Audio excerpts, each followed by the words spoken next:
mean, it took picking up pieces and trying to figure out a way forward and how do you move forward.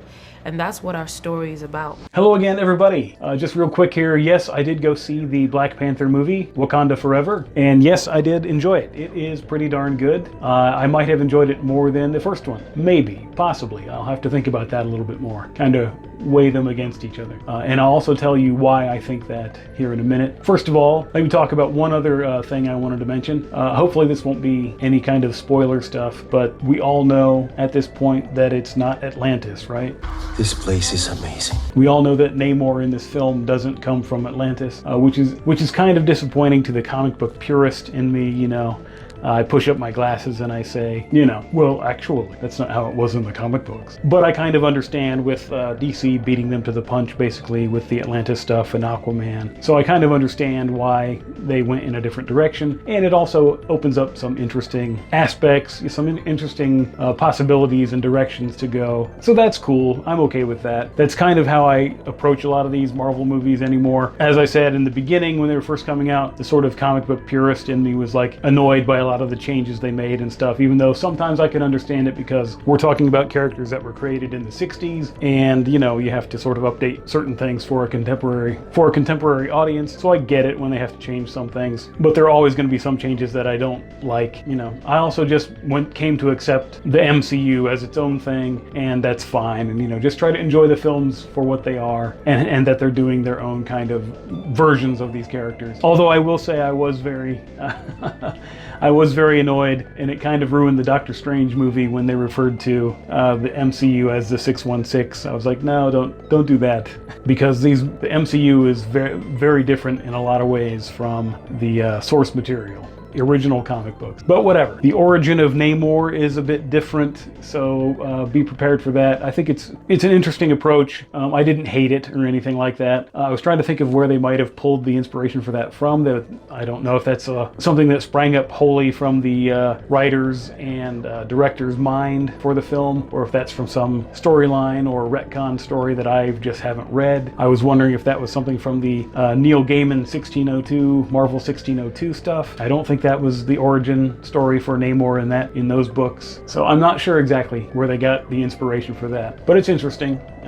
So I just wanted to get that little point out of the way right off the bat. Namor also uses a certain term in regards to his origin story that might pique the interest of a lot of MCU and comic book fans, and you can probably guess what word that is.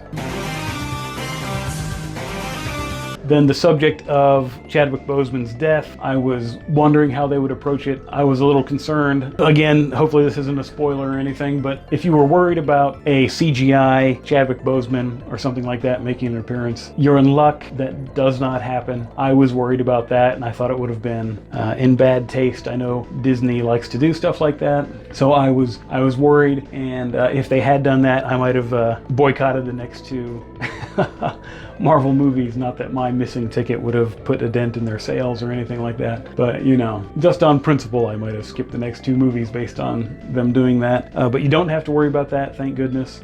They handled it about as tastefully as you could expect for them to be able to make their blockbuster movie, but still be respectful of Chadwick Boseman's passing. So yeah, I think they made some good decisions regarding that. It does kind of complicate things when in comic books and movies and stuff, people come back from the dead all the time. So it's hard to, I think you get what I'm trying to say. Like in Thor Love and Thunder, there's the after credit sequence that involves Valhalla, and in the Black Panther movie, there's the afterlife with the ancestors and things like that. And how are you going to approach that with a real world death? You know, it's kind of questionable territory. How are you going to do that? Should you do that with it still being respectful and tasteful and whatever? So those are the kind of things I think of from a creative and an ethical standpoint. Maybe that's just me. I was wondering how they would approach all that stuff. In the context of other movies, you can have flashback scenes and things like that, but I'm glad they didn't try to do anything like that.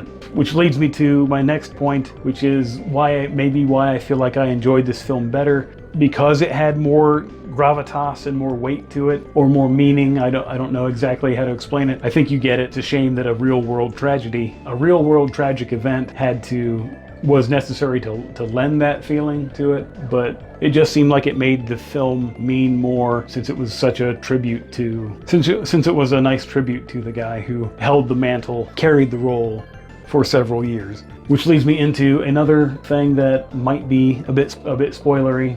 But there is an after credits scene that is good. Stick around for that. I won't tell you anything about it. The only thing, I think they kind of missed a small opportunity to kind of bring some things full circle in that sequence, but it was still good. And it was still heartfelt and meaningful, and I enjoyed it. And there is no after credits scene. There's a mid-credits scene. There is no after credits scene, and I think that's actually probably good. I feel like it kind of would have been, that was the right thing to do, the right approach. I feel like it might have been in poor taste to have an after credits scene that, after having this film that's supposed to be a tribute to this fallen friend, this lost actor, and would have lessened its emotional impact if they would have had some scene where it's like, oh, and now we set up for the next wild Marvel U adventure, MCU adventure. I feel like that might have been in poor taste. But I would recommend sitting through the credits anyway, just to kind of let what you just saw sink in. And there are some pretty good tunes on the on the soundtrack that you can sit there and listen to as well. So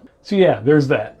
Is it better than Black Adam? Yes, it is. Black Adam is a fun movie. Lots of good action sequences and things like that. Cool to see Black Adam. It's cool to see Hawkman. It's cool to see Dr. Fate. It's cool to see all those guys, brought to life on the big screen. But the story is a bit weaker than Wakanda Forever. I still recommend seeing them both. Like I said, if you're looking at it for a fun time at the movies, Black Adam is still good. For that, Wakanda Forever is a little bit more heartfelt and has a little bit more impact. But it also has, that history to draw on, the MCU history to draw on, which makes it have more impact and meaning. So anyway, it's a good movie. I would recommend it. Definitely if you're looking for something to do, some evening, go check it out. So yeah, thanks again for listening. Thanks for watching. I appreciate it. I appreciate you. And until next time, I will see you. My people call me Kung, but my enemies call me Namor. Wakanda Forever!